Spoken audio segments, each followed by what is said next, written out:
When you start cutting the pork, the pigs start to squeal. That is a quote from State Representative Chris Miller the other day when they unveiled what they say are $1 billion+ of your tax funds going to non-government organizations here in the state of Illinois. It's Illinois in Focus Daily, and you can join us each and every weekday morning here. Get segments of the show by subscribing to the Center Square on YouTube. All right, let's go ahead and bring in Jeanne Ives, former state representative, former Republican gubernatorial candidate in a primary, but also leading the way with the efforts of Doge Illinois. Jeanne, thanks for taking time with us today. And clearly this is pretty alarming when you see how much money you've found in the current state budget for what's going out to non-government organizations. Well, and I think it gets worse from there because the items that these guys have been charged to do, or what you find in their websites saying that they're doing, are just nonsense stuff. Many of it's like immigrant services, some of it's parent mentoring, a lot of it is quote unquote violence prevention, programs like that, programs that are, you know, you just can't wrap your head around over what they're actually doing. Youth employment, youth training, citizenship services, all sorts of things where you can say that you're doing one event here, one event there, and before you know it, you're getting millions of dollars from the state taxpayers. And clearly, it's a long list. The Republicans only had a list of about 26 or so that they had on a board during their news conference, but just how many non-government organizations, not just Illinois, I'm sure it's in other states as well, that are getting our tax dollars?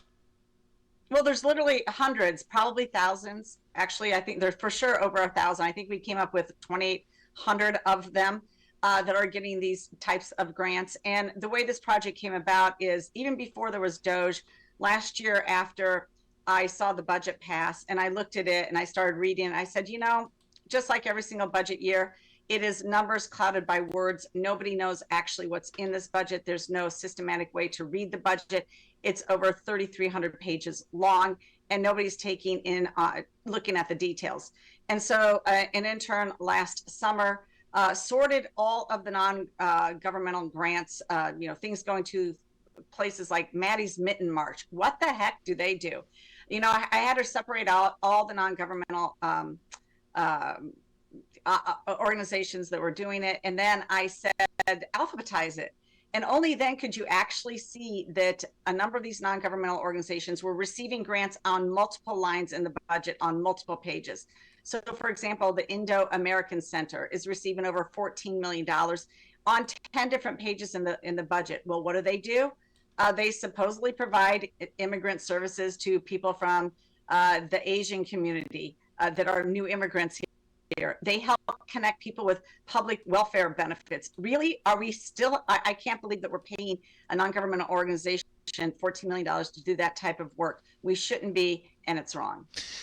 Former State Representative Jeanne Ives with us. If people want to see some of this data themselves, you guys have kind of truncated some issues like, you know, immigration issues or, you know, chambers of commerce. Representative, it's amazing to see how much money is going to chambers of commerce, not just the Illinois Chamber of Commerce, but little pockets of chambers of commerce across the state. What's going on there?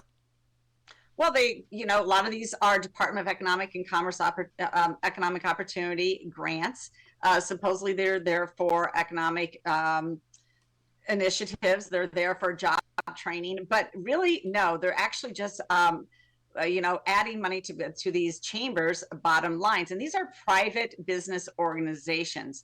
They're non-governmental organizations, but yet government is funding the majority of their money in many cases. That's wrong. In one case, the Rockford Hispanic Chamber of Commerce, I looked at them specifically. I mean, you couldn't find an event posting on their website for over 2 years. So and in many cases, some of these other non-government organizations, you can't find a website, you can't find a Facebook site, you can't find that they're doing anything. It's completely bogus. Jeanne Ives with us. Again, people can find more about this at your website where you guys break things down. Give us that website people can find online. So we created a new web page on our website, and that web page is Doge dogeil.com. That's where we are accumulating the very specific stories that go into details, like the details on the Indo-American Center, One North Side, which is nothing more than a political advocacy group. And then you can also look at some of the stories that we've written that are more cumulative in nature. For example, pointing out that over $72 million go to chambers of commerce. Over $250 million go to these groups that are only identified by race, ethnicity, or religion. And those are that's a problem too. Or there's a ton of them that are euphemistically named organizations, like I mentioned, Maddie's Mitten March.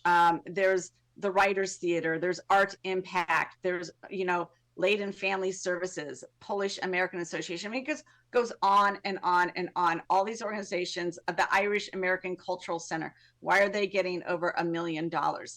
Sorry, you can privately fund that. But we've found easily $1 billion just by going through a first look at non-government organizations, and there's much more to find out about these. And each one of these line items has contracts associated, and a lot of the contracts, at least that I've seen, which, very small percentage of the vast number of contracts there are going to these non-government organizations, kind of seem like boilerplate stuff. And is there really any accountability for any of this? Yeah, no, I don't think so, because they have to go through a little bit of a review. They have to put in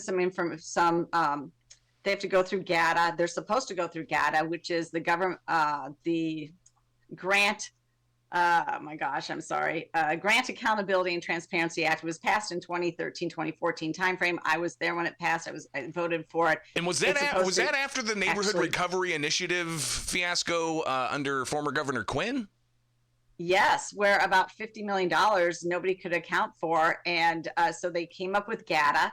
And there's a whole website. It's a very complicated website to go through. And you're supposed to be able to have to do all these accountability metrics in order to get this money. But in many cases, I don't know that is happening at all. There's I have no certainty whatever. And in fact, when you go to GATA and you start to put in some of the names, because you can search and find out what's going on. And this is even more, I think, illuminating, is I would put in a particular name and they would come up and get a non-profit security grant.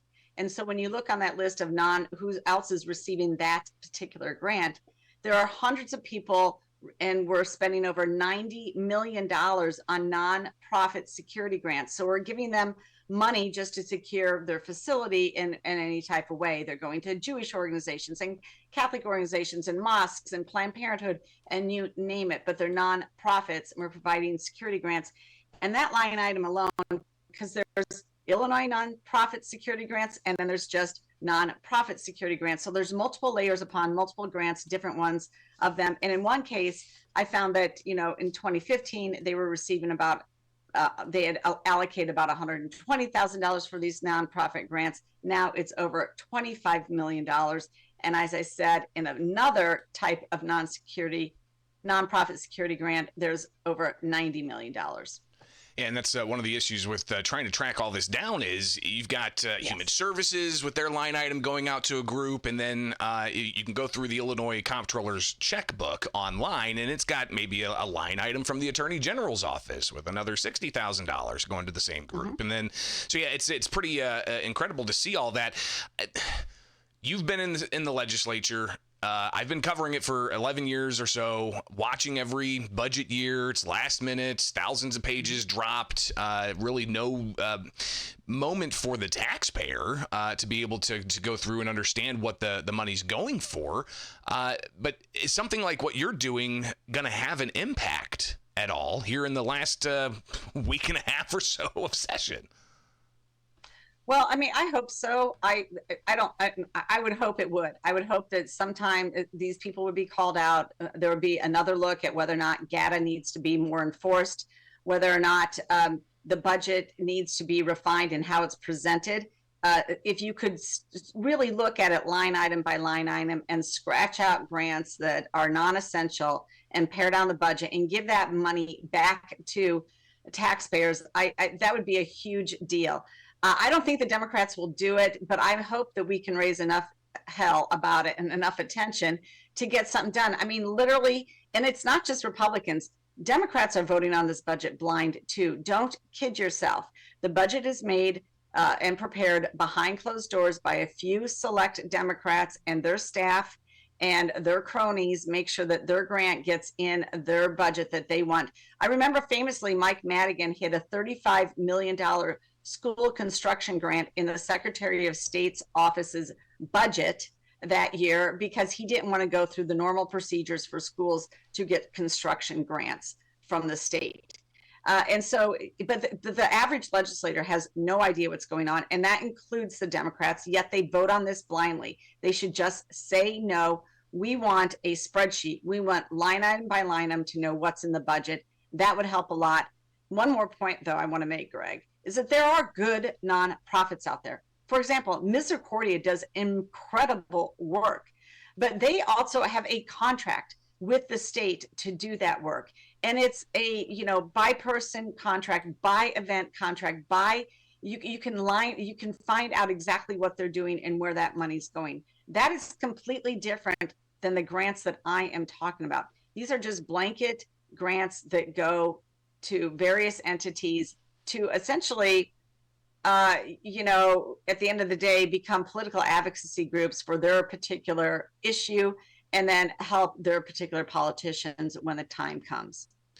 Well, we'll be watching this closely to see what we can find out for the fiscal year 2026 budget and just how much is going to these types of nonprofits. But Jeanne, you've kind of laid out a roadmap here of sorts, right? With a list of these nonprofits that people can go and find themselves and even do historical searches to see how much they've gotten, not just in the current fiscal year, but how much have they gotten in the past 5 years? While the state looks at, possibly raising taxes again to make up for funding shortfalls for pensions or to give more money to schools that critics say are failing and even higher ed institutions and so on. There's a lot of people asking for a lot of money at the State House, and it's going to come down to the final hours here before we actually see what is going where.